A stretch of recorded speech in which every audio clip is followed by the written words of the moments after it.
and you can open and you can see. It doesn't say that he did not become a Muslim. It's saying the opposite. It's saying he accepted Islam. He embraced Islam.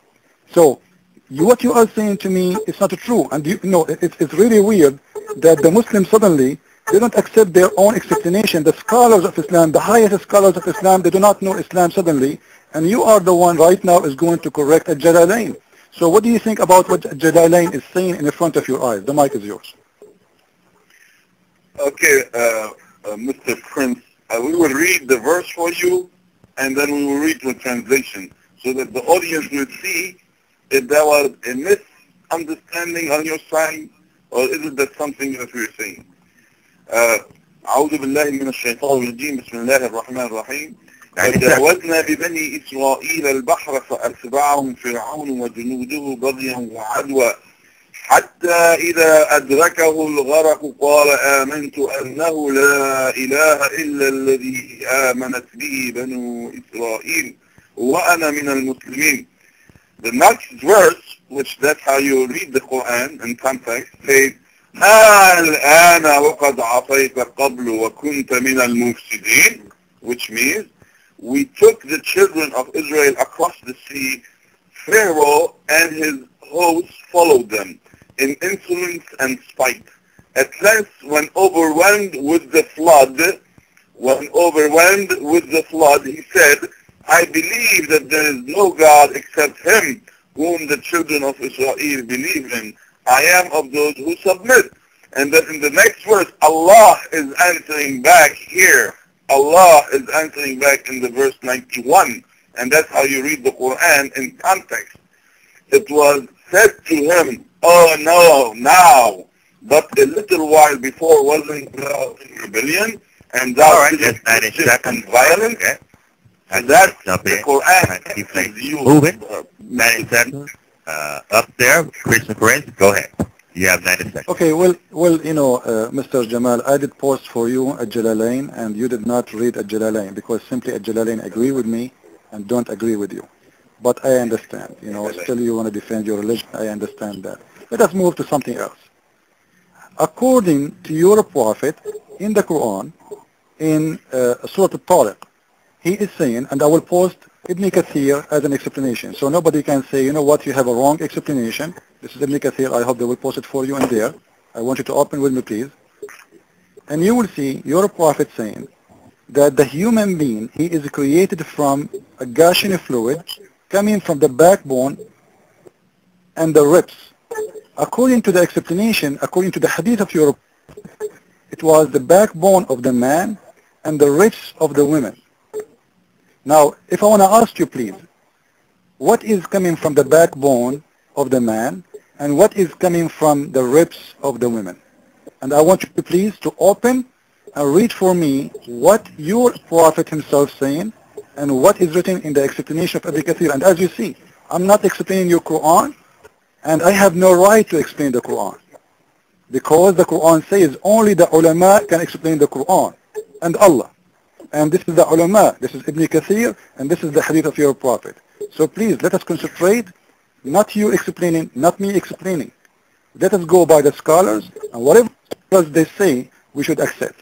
I would like you to open that page and read for us, please. The whole page. Thank you.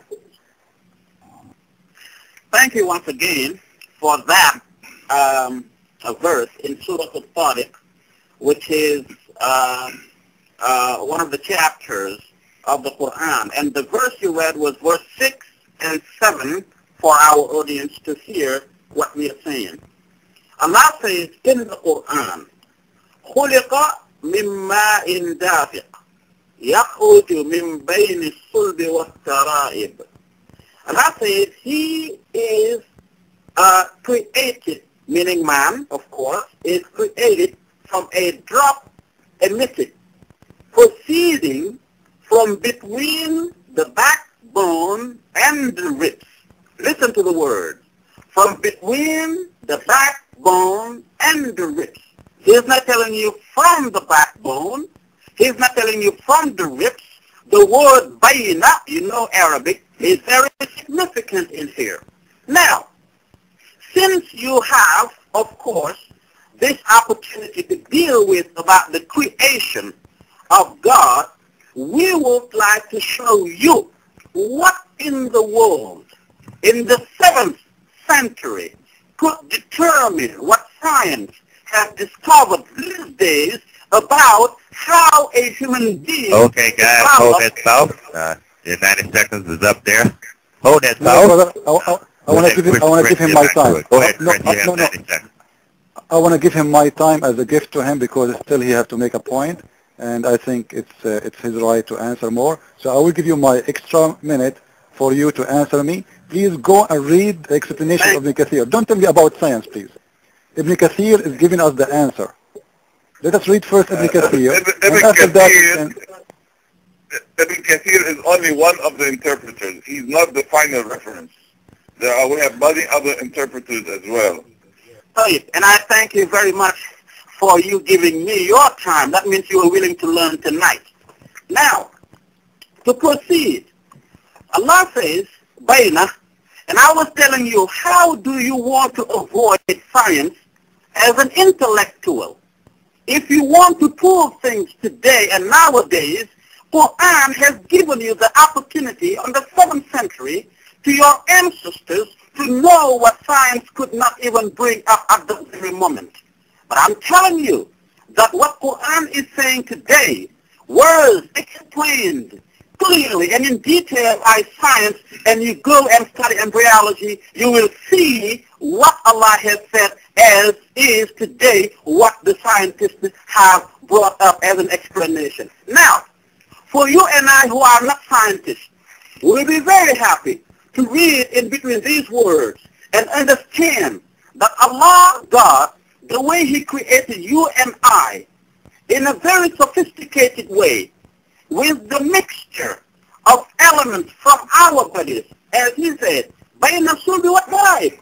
between the backbone and the ribs. Now your question was, what is coming from the backbone or from the ribs?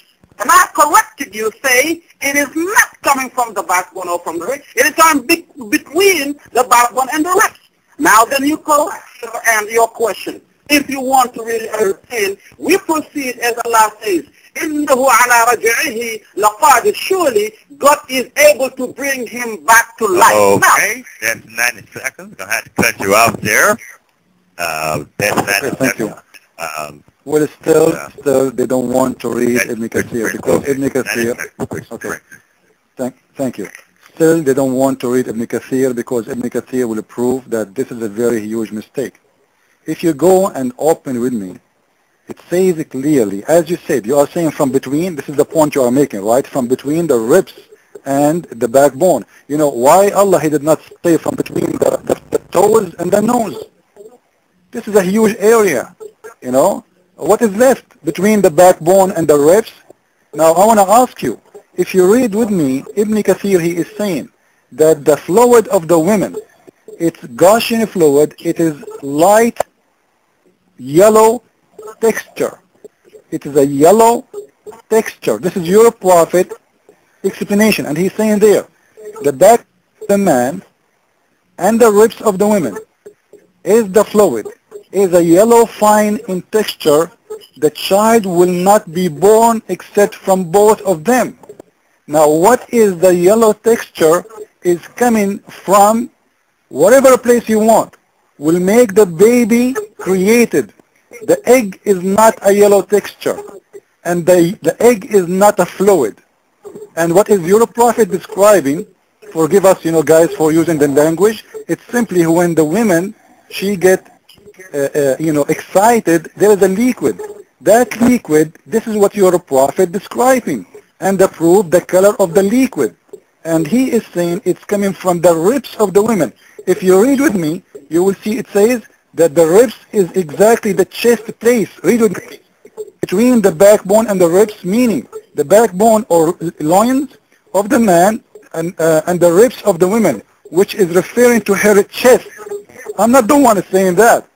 So this is why I want you to read.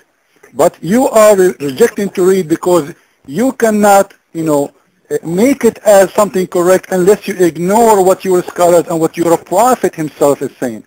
So I want you please to read from, does it say really from the chest? Does it mean, does it say that, which is referring to hairy chest? I want you to read that word exactly. This is mean, it's not between. It is in that area, in the chest, the ribs. This is where that yellow text